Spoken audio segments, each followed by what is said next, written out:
and the world. Today is April 8th, 2024. You are viewing and listening to Issues and Answers on the WCEG Network. WCEG stands for the Worldwide Community Empowerment Group. I am your host, Norman A. Carter Jr. Our goal is to enlighten your perspectives, about our environment, our socio-political struggles, and those veins of classism and racism that make all of our lives more difficult than they should be. And so doing, our hope is to bring us all together in a human tapestry. You know what a tapestry looks like? Of brotherhood and sisterhood bound together by threads of understanding, respect, and tolerance of our physical, racial, and religious differences. Now, if you are currently watching, we thank you. Inform your neighbors, friends, and associates that we can be viewed live via YouTube, Facebook, LinkedIn, Twitter, Instagram, and over several streaming devices, streaming services such as Roku. Our podcasts are available on Apple, Google, Amazon, Spotify, and JioSaavn platforms. All of our programs are archived on YouTube and can be viewed by anyone at any time, especially this program, ladies and gentlemen. Please understand that the topics and opinions on Issues and Answers are those of the host and my guests, which there are none today, and not the WCEG Network. So let's get moving on this installment of Issues and Answers. You know, we're sort of subtitled here today, Diversity, Equity, and Inclusion, and Other Lies That Keep Us Separated. Today is one of the rarest of days. Portions of this country will witness a total eclipse of the sun. I've seen it a little bit on TV. Oddly enough, it's covered by CNN and Fox News equally. How about that? That doesn't happen, does it? This will not happen again in this area until 20 years from now. Unlike what some wacky conservative host is portraying, this spectacular event is not occurring because of evil in America. This solar dance has been occurring since the beginning of the coexistence of the Earth and the Moon. But nothing should surprise us of what emanates from the minds of the ignorance, from the minds of ignorance, also known as ultra-conservatism. So let's enjoy the day. And what's up with all of these folks just coming together and joyfully and having and shedding tears and talking about how great it is and how spiritual it is? You know something? It's about as spiritual as a glass of water, really, when you think about it, because eclipses have been happening in this universe, on this planet, since this planet began. It is not a sign of the rapture. So you rapture fanatics, get over yourself. Get over it. You know what? You call yourself Christians and you keep talking about the rapture's coming and this is a sign and that's a sign. You believe in Jesus and Jesus told you to come like a thief in the night. So what makes you think you're so wise you could predict when the rapture's coming? Enjoy your life. Enjoy people. Oh, never mind. Stop being wise in your own eyes. Well, joyful news. Let me put out some names here. Tina Thompson, Cheryl Miller, Lisa Leslie, Cheryl Swoops, Cynthia Cooper, Sue Bird, Nancy Lieberman, Diana Taurasi, and Swin Cash. All are WNBA legends that blazed the trail for contemporary stars such as Brittany Griner, Aaliyah Boston, Arike Ogunbowale, Brianna Stewart, Sabrina Ionescu, Candace Parker, and so many others. Let me talk about University of South Carolina coach Dawn Staley. When she began to tear up just before the final whistle of yesterday's game, I am sure everyone in Philadelphia, who knew where she came from, teared up too. She is the embodiment of what happens when you seriously focus and dedicate yourself to achievement in a field of your choice. Some of you ridiculed her for acknowledging her God and his uncommon favor. You should be ashamed of yourself. You don't understand, excuse me, you don't understand where she is coming from when she acknowledges the grace of God. Dawn Staley grew up 6 blocks from me in a housing project at 23rd and Diamond Streets in North Philadelphia. She played basketball with guys at the Moylan Playground at 25th and Diamond. And back in the old days, professional ball players would scrimmage there during the off season. She excelled there. She excelled at Dobbins Vocational High School in Philadelphia. She excelled at college and her university in Virginia. She excelled in the Olympics, in professional basketball, and in coaching Temple University and the University of South Carolina. Now, personally, when my son and my daughter let me know that they both teared up at the end of the game, I knew that I was not alone in shedding my tears of joy at the accomplishment of this woman. Unquote, uncommon favor, end quote, on an uncommon show of gratitude to our Creator. Some of y'all need to learn about that. You really do.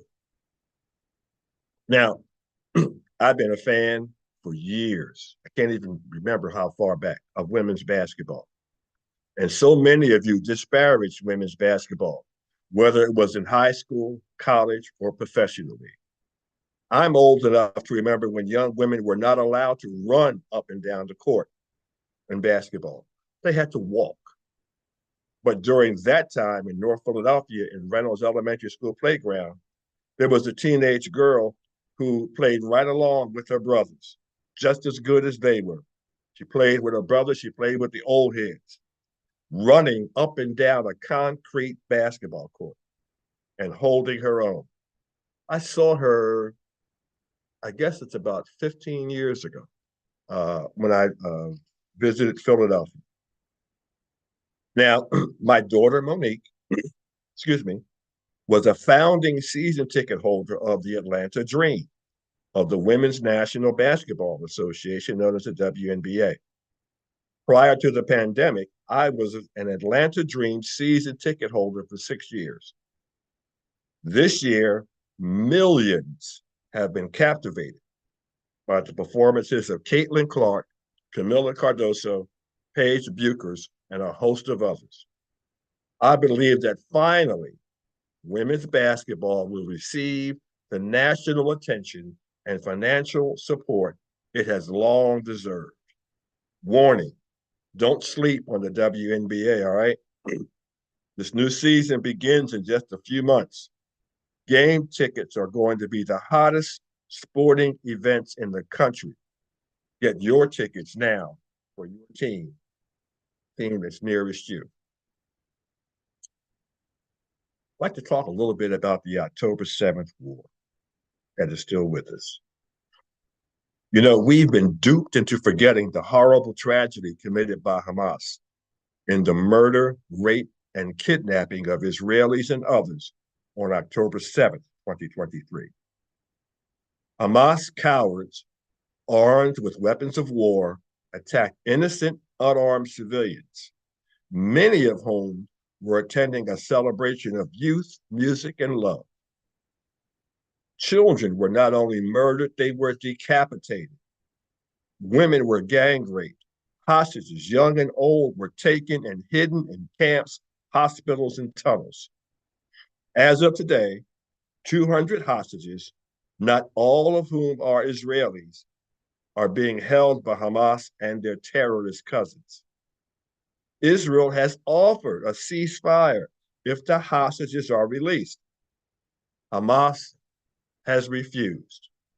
Hamas knows that as long as this war continues and Palestinians are killed, they will grow allies in the Middle East and here in the United States.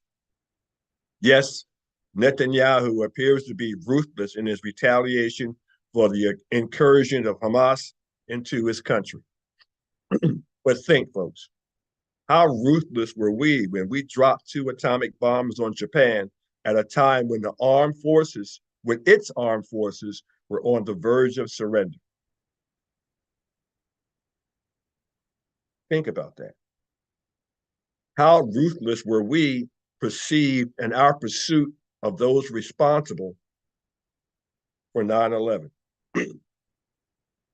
We cannot allow ourselves to become victims of the Stockholm Syndrome. The Stockholm Syndrome occurs when those who are abused empathize with the abusers. Terrorists, both homegrown and abroad, depend on that. Hamas needs to begin the appeasement process by releasing the hostages. Then and only then will we see a cessation in the hostilities by Israel.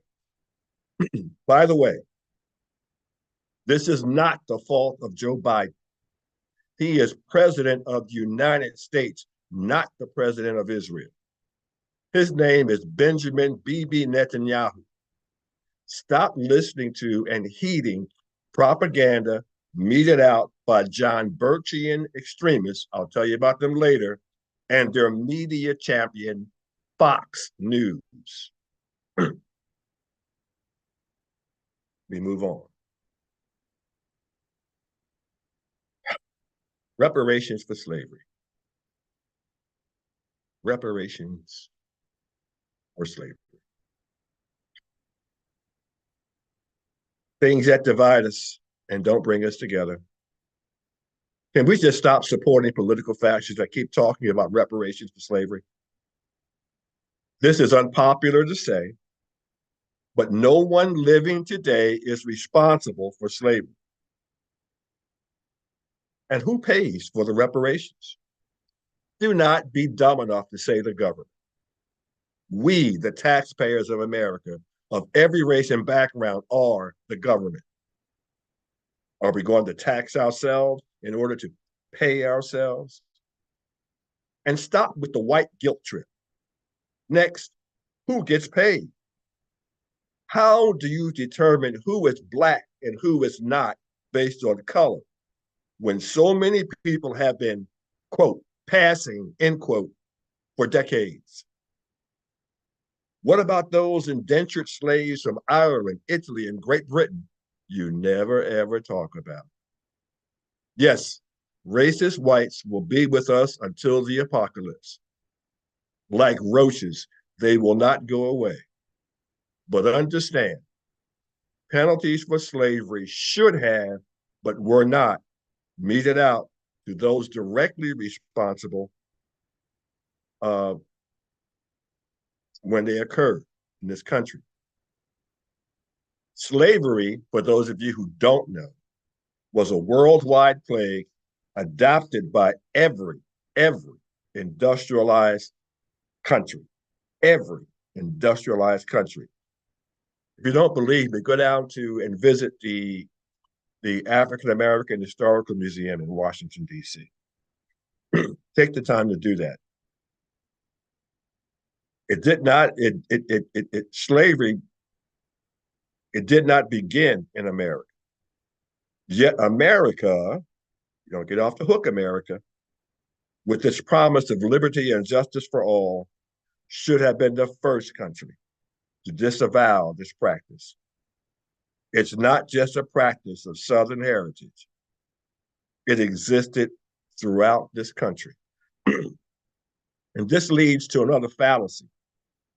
And I've talked about this before, the fallacy of the Juneteenth holiday. Sometimes we get universally stuck on stupid.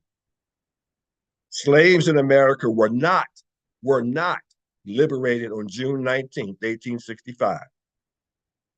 That day marked the day the troops delivered to Galveston, Texas, the Emancipation Proclamation that freed all slaves in the Confederate States, also known as the States of the Rebellion. There were still slaves up north, y'all. There were still slaves up north.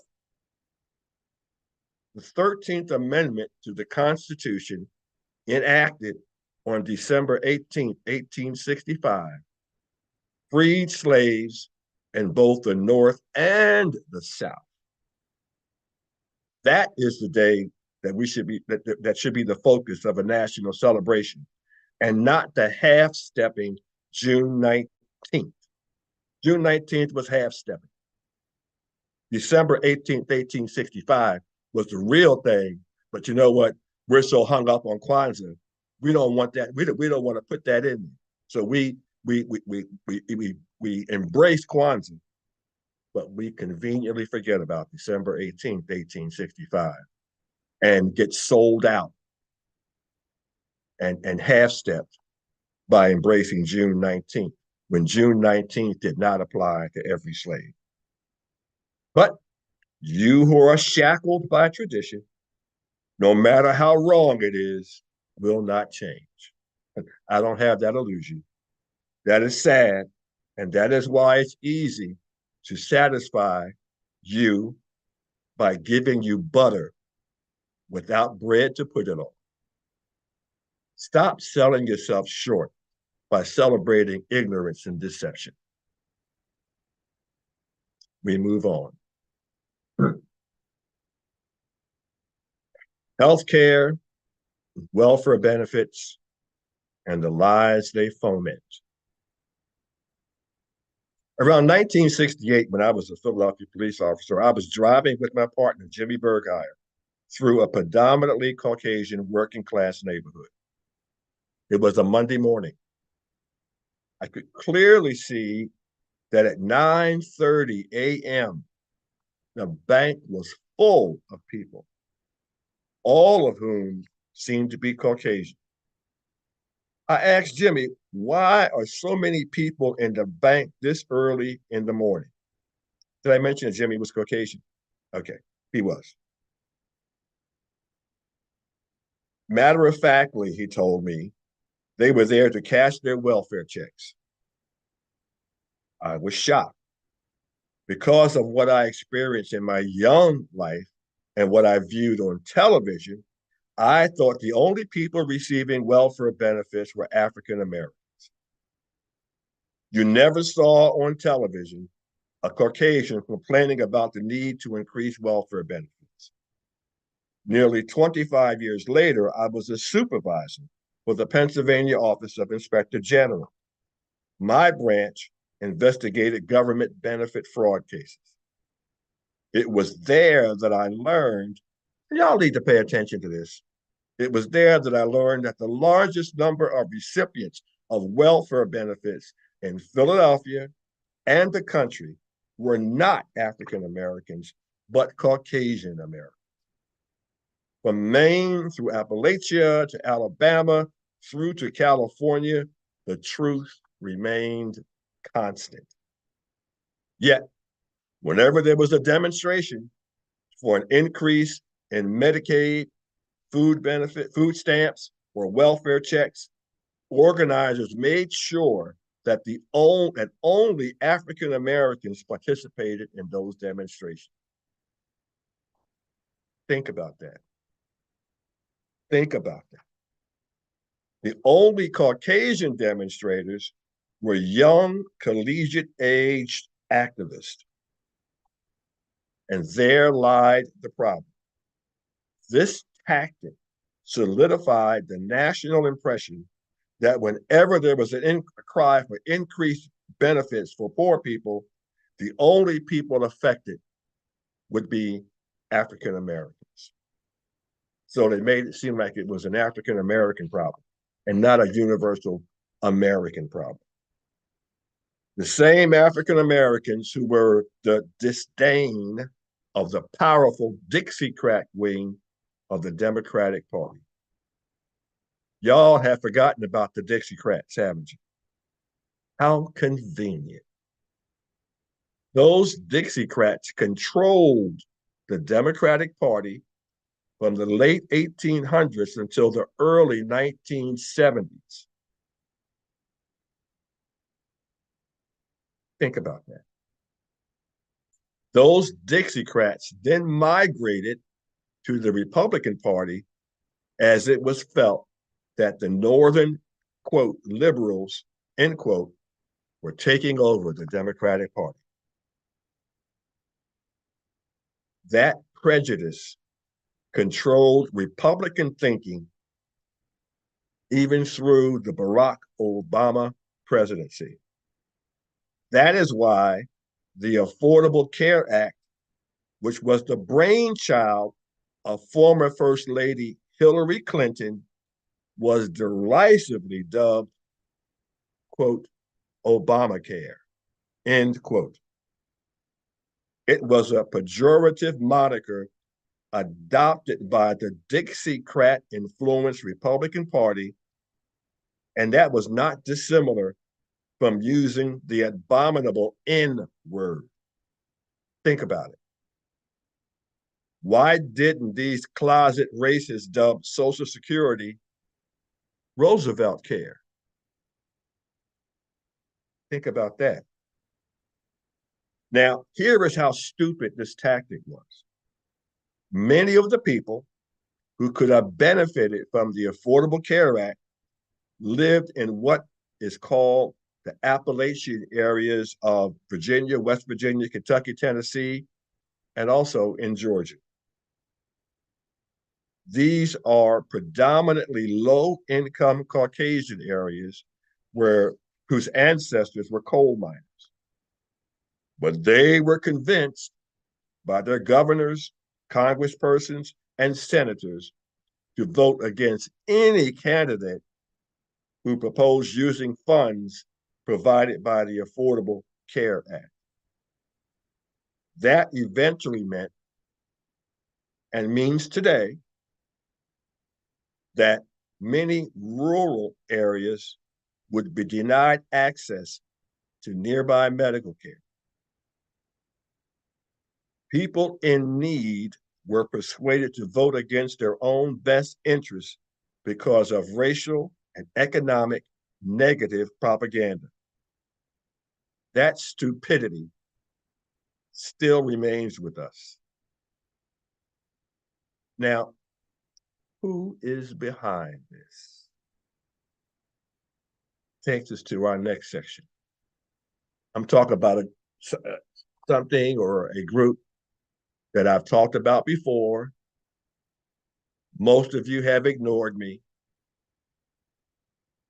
And that's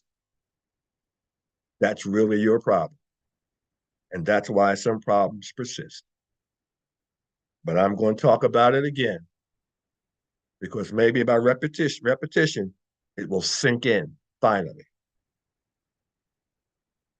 I'm going to talk about the John Birch Society. John Birch Society. On February 8th, 2021, this network's Issues and Answers featured an installment entitled 1/6/2021, The American Apocalypse.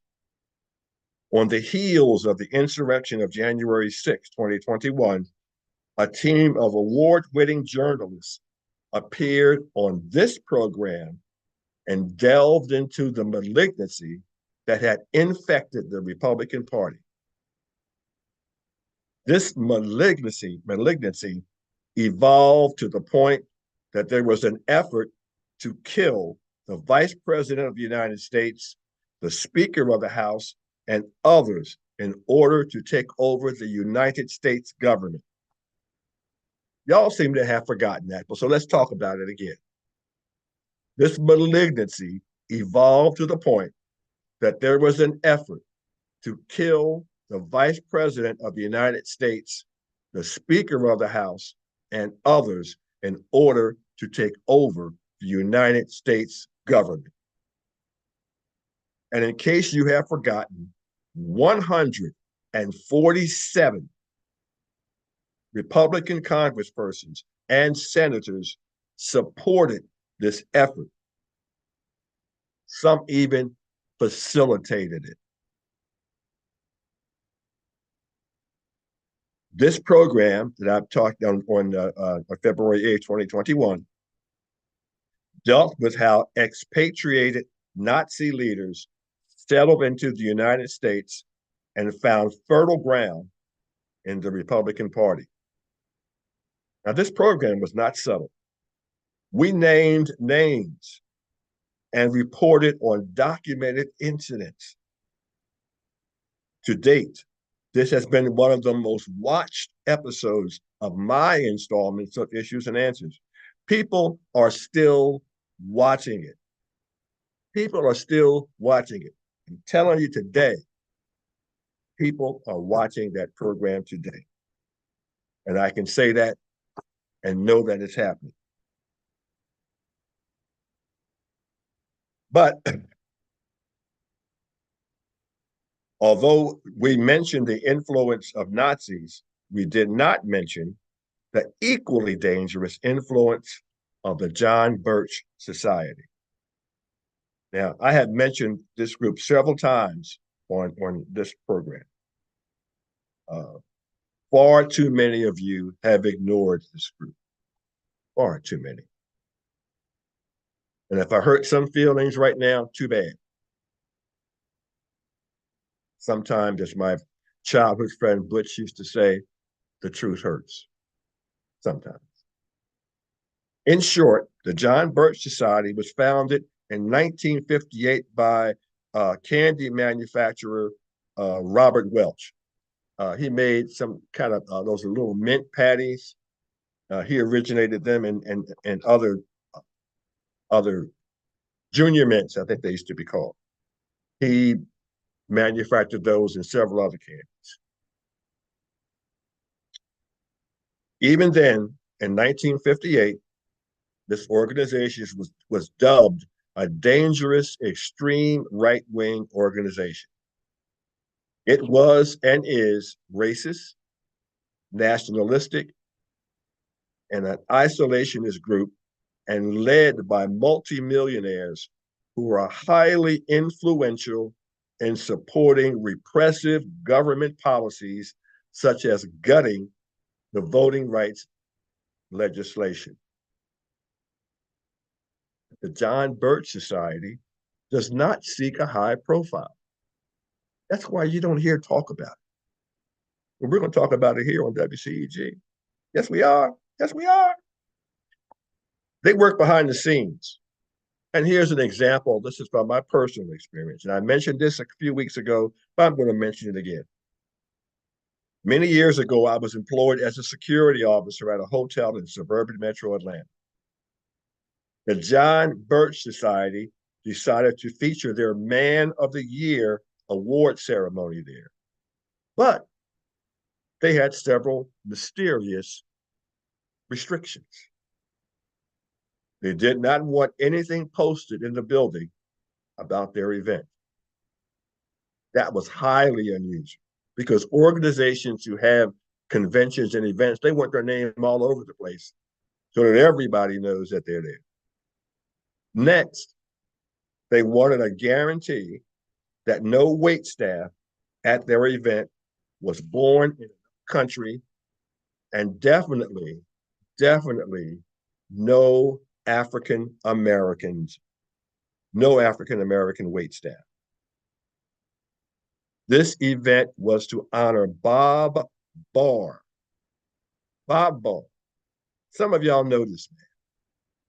He was the congressional representative for Georgia's 7th district. Bob Barr. I have talked about this before, but it bears repeating because too many of you just don't pay attention until disaster smacks you in the face. Then you cry, oh, nobody told me. I'm telling you, WCEG is telling you, just as we told you on February 8th, 2021, but you didn't listen. Just as with the aforementioned event, the John Birch Society continues to work behind the scenes to support government leaders who championed their racist and ultra-conservative policies. That is why it was so alarming in February when I attended a minority education and engagement masquerade ball put on by the Georgia Black Republican Council that was advertised as a celebration of Black History Month. Well, guess what? This was a gross example of political bait and switch. Instead of a celebration of Black history, it was a Black coronation of Georgia's proud anti-Semite Marjorie Taylor Greene, who did not have the courtesy or the time to attend. These politically ignorant African Americans proudly supported the very people responsible for gutting the Voting Rights Act of 1965. Think about that. It was, and this act was to ensure that African Americans had the right to vote without jumping through hoops of repressive ignorance that Caucasian Americans did not have to experience. Isn't that amazing? This event brought back a childhood memory when I was a Boy Scout in Philadelphia. I belonged to a troop that was predominantly African American. This particular summer, at a Boy Scout camporee, it was held in Fairmount Park in the Woodside section of Fairmount Park. Some of you older folks know exactly what I'm talking about. Thousands of scouts were in attendance. The majority of the attendees were Caucasians. During the evening, all of us gathered around a huge campfire to honor Eagle Scouts and others. After the national anthem, Pledge of Allegiance, and the Boy Scout oath, the director led the throng in songs. Last I heard was a song called Old Black Joe. It was the last because as soon as the first words were sung, our scoutmaster instructed us to leave and return to our campsite. That was my first experience in a protest. How old was I? 13? As this Georgia Black Republican event,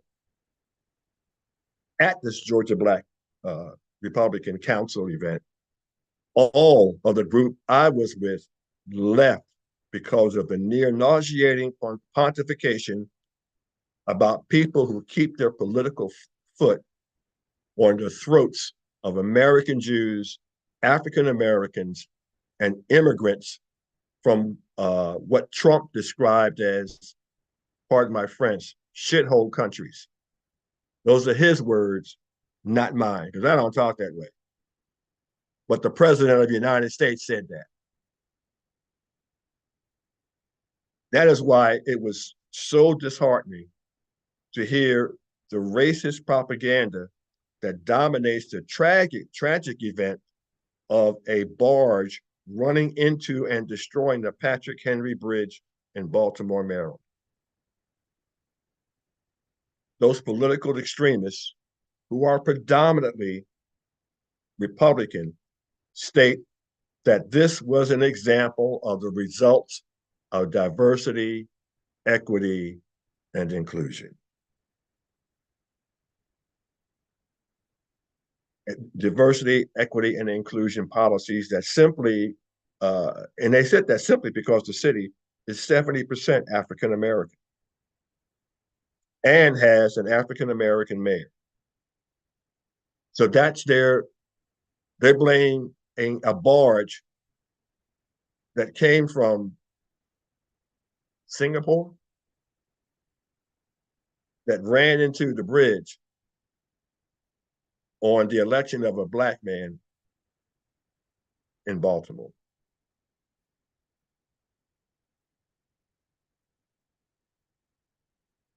It's just amazing. It's just amazing.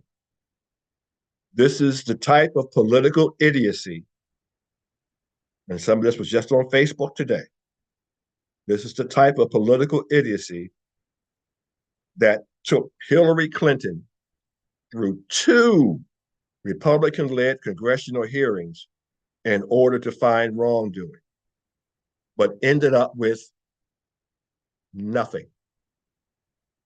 It's the same type of mindless pursuit to impeach President Joe Biden when there was no evidence to begin with and none found. None. It's the same type of mindless ignorance that dubbed the Affordable Care Act Obamacare and induced poor whites to reject something that would improve their quality of life.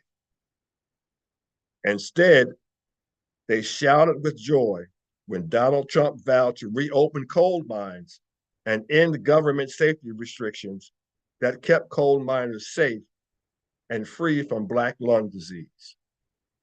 It's just bizarre. It's just bizarre. Please understand with me right here on WCEG. You are listening to the WCEG Network, Issues and Answers, and I am Norman A. Carter Jr. Please understand with me that diversity, equity, and inclusion only means that everyone has an equal opportunity to succeed in this country.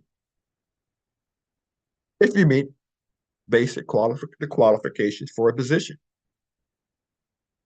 it does not mean preferential treatment based on race, religion, or nation of origin. It is the adult version of affirmative action because it assumes the country has learned from past eras of exclusion. You know, I heard somebody whom I thought was intelligent say to me that inclusion means that you have to exclude somebody. This was a seemingly intelligent man, not a young man. Think about that. Inclusion means somebody gets excluded. No, nobody gets excluded. It means that everybody who meets qualifications for a position has an equal chance uh, to take that position. But you know what? That's part of the extreme right racist dogma that's beginning to take over this country. Now, perhaps I should have said this at the beginning. I am not, I am not anti-Republican, but I am anti-extremist on both sides of the political spectrum. Now, somebody on Facebook said, but you never talk about the Democrats. You know, when I talk about the Democrats, like Menendez and a few other people that I think are truly out there on the extreme, Ocasio-Cortez and a few others, y'all don't pay attention to that. But let me say anything about a Republican or let me say anything about Trump, and I'm a demon. I'm a demon. It's just that the extreme right in this country who closely identify themselves as Republicans are a group of people with a delusional view of what America should be. The extreme right,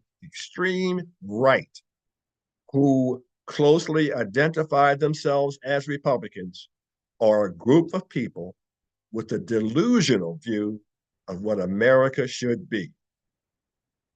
As former Donald Trump presidential aide Kellyanne Conway once boasted, they live in a world of, quote, alternative facts, end quote.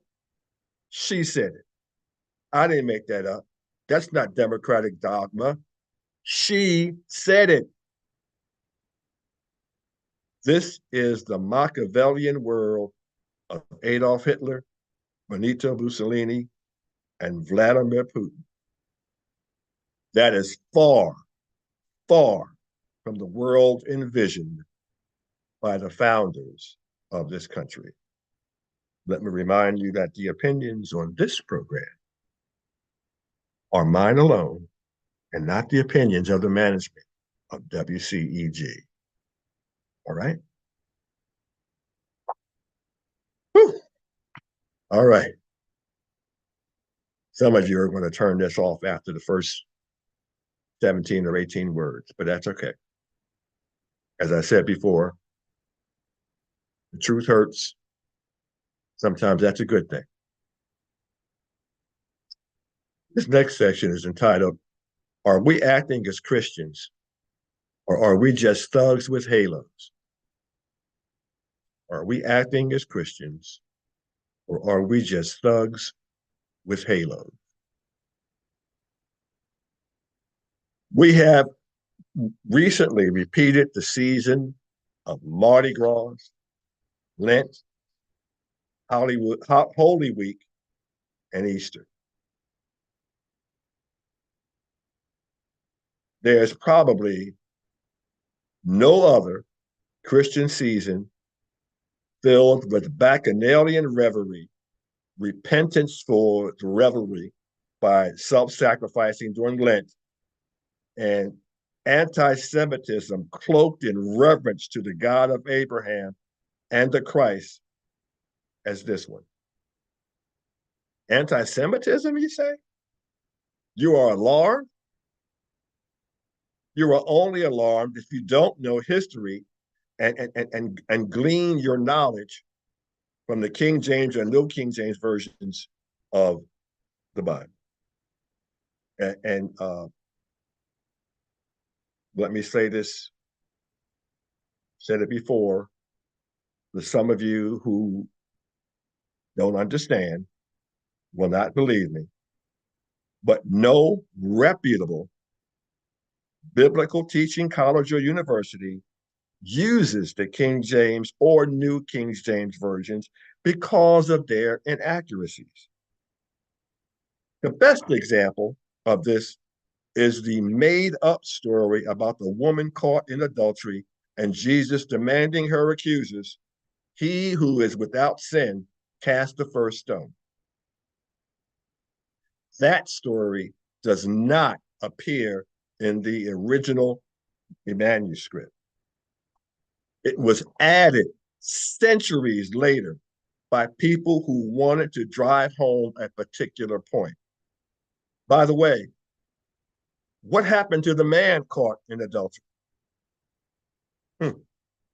No answer, right?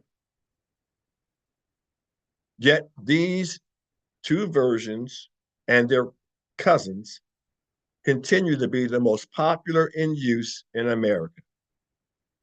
And therein lies the problem. We just finished celebrating Easter. So let's make this perfectly clear. The Jews did not crucify Yeshua ben Yosef, whom most of you elect to call Jesus. He whom I call Yeshua HaMashiach ben Elohim, or Jesus the Christ, Son of God. They didn't speak English back then, and there was no J in English even until the 14th century. So where did that come from? Now,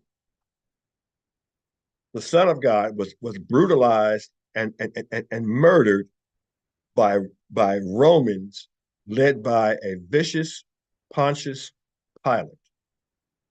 Now, for those of you who don't know, Pontius Pilate was the fifth governor of the Roman province of Judea. He served as emperor under Tiberius from 26 or 27 to 36 or 37 AD. He was known for his brutality and hatred of Jews.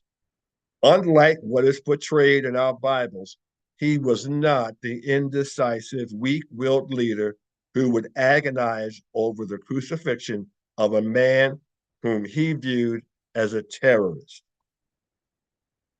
That's right. Now, anyone dubbed a Messiah or Christos,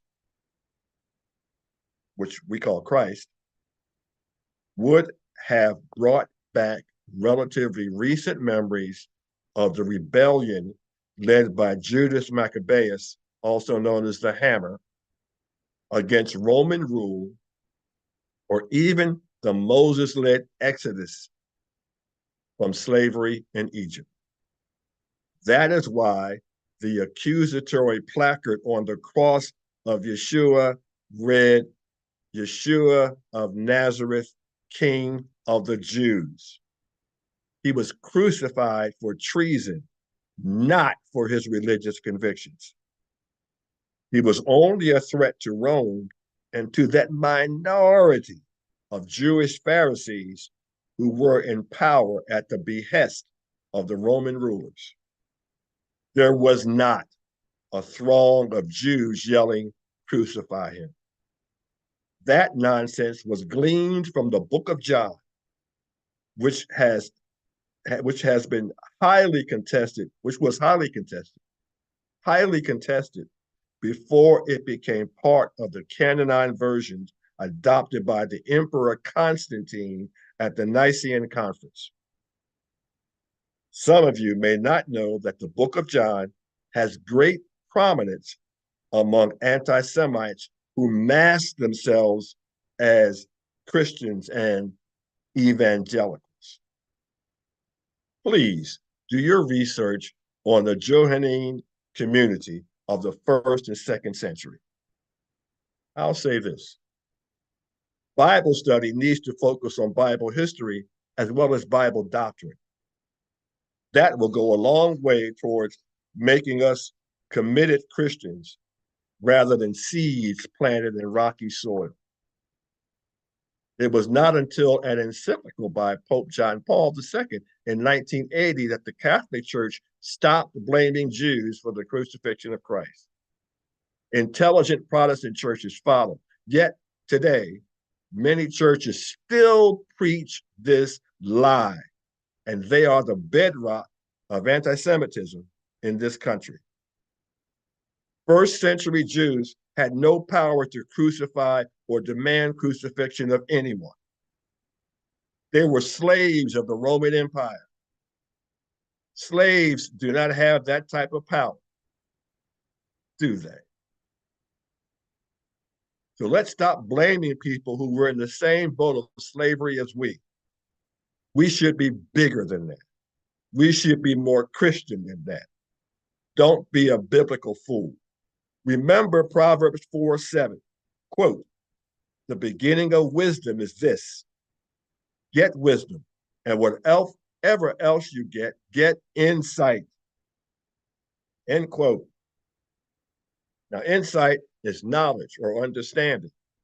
Insight requires effort. It requires the pursuit of knowledge. That requires prayer, guidance, and discernment. Too many are too lazy to indulge in these requirements. They prefer Sunday entertainment marked or known as Sunday service with foot-stomping, hand-clapping, chant-like singing, and very little pursuit of understanding the gravity of and the responsibility of a commitment to Christ and his love for all mankind. Think about that. We move on. We in America are in voting season. Once again, we are begging American citizens to register and to vote. Why, oh, why must we continue to beg people to vote? In 2015, millions believed that we had 2 inadequate candidates running for president. Those people decided there was no point in voting because they would be voting for the, quote, lesser of 2 evils, end quote. Thus, Hillary Clinton lost the election and Donald Trump won. That president believed that a deadly disease identified in December would end by April when the weather changed. It did not. Meanwhile, he poked fun at and silenced medical experts. He tried to sell America on an unproven vaccine. Remember chloroquine, the malaria vaccine? He owned stock in the company. That vaccine had no effect on COVID-19. When his vaccine was debunked and found to be useless, he suggested we inject ourselves with bleach. Hundreds of thousands of Americans believed him, and hundreds of thousands died. Elections matter. Votes matter. We have an election coming up, the primary election on May 21st of this year. Yeah, better vote. It is you, it is you who feel your best option is to sit on your butt and not vote. You folks, you are the reason for the rise and apocalyptic thinking and extremists threatening to take over the country if an election does not go their way. It is you who are the reason why election poll workers are threatened by dangerous people and vilified by agents of authoritarians like Donald Trump. We have two women here in Georgia whose lives are forever changed because of Republican terrorists who viewed it their duty to malign them, threaten them, and force them to move out of their home for safety reasons. Election coming, May 21st, 2024. You need to stand up to be counted. Yet we have African-American Republicans supporting this type of terrorism that is so much like the public lynchings we thought had gone away. You can be an African-American Republican, but where do you draw the line between political differences and political violence? That determines whether you are a patriot or an obsequious tool of the oppressors of truth. America needs ideas from Republicans, Democrats, Libertarians, and all who believe this country is of, by, and for the people. Elections coming, May 21st, 2024. What we do not need is authoritarian rule by those who admire dictators and believe the views of that are other than their own are, quote, liberal, end quote, and anti-productive. We cannot be a country governed by and led by those mental midgets. That's right, they're mental midgets. I said it. The station didn't say it. I said it. If we permit that, this democratic republic will become a totalitarian wasteland populated and controlled by thugs walking around with AR-15s and killing anyone they view as a threat to their rule. Hey, why do you think the sale of AR-15s, a war weapon, have become legal for civilians? AR-15s are not a self-defense weapon. By definition, they are an assault weapon meant for war. Why ain't you folks paying attention? Are you going to be forever stupid? AR-15s are arming people with apocalyptic minds for a takeover. That's the purpose of these of people allowing people to buy these weapons of war and have them in their homes, so that when the call is made and the phone rings and they say, hit the streets with your guns, that's what's going to happen. But y'all sleeping on this. Y'all love the NRA. Y'all believe that crap about the Second Amendment and everybody has a right to have any kind of weapon they want. No. But you know what? You better wake up. It's happened in other places and it can happen here unless you vote and vote sensibly. Let me remind you again, election day, primary election day is May 21st, 2021. Y'all better get ready and you better vote like your life depends on it, because it does. So here is the takeaway. If your religion or your politics causes you to demonize people who have actually done nothing to you, you need to divorce yourself from that religion or political faction. I did a quote that I created, so pay attention. Creating fear out of nothingness results in nothing but fear. You've heard that first here, so let me say it again. Creating fear out of nothingness results in nothing but fear. God of our weary years, God of our silent tears, thou who hast brought us thus far on the way, thou who hast by thy might led us into the light, keep us forever in the path, we pray. Lest our feet stray from the places, our God, where we met thee. Lest our hearts, drunk with the wine of the world, we forget thee. Shadowed beneath thy hand, may we forever stand, true to our God, true to our native land. Thank you for joining us on this installment of Issues and Answers. I will see you in 2 weeks with a special guest right here on WCEG. Meanwhile, have a good day. God bless you all.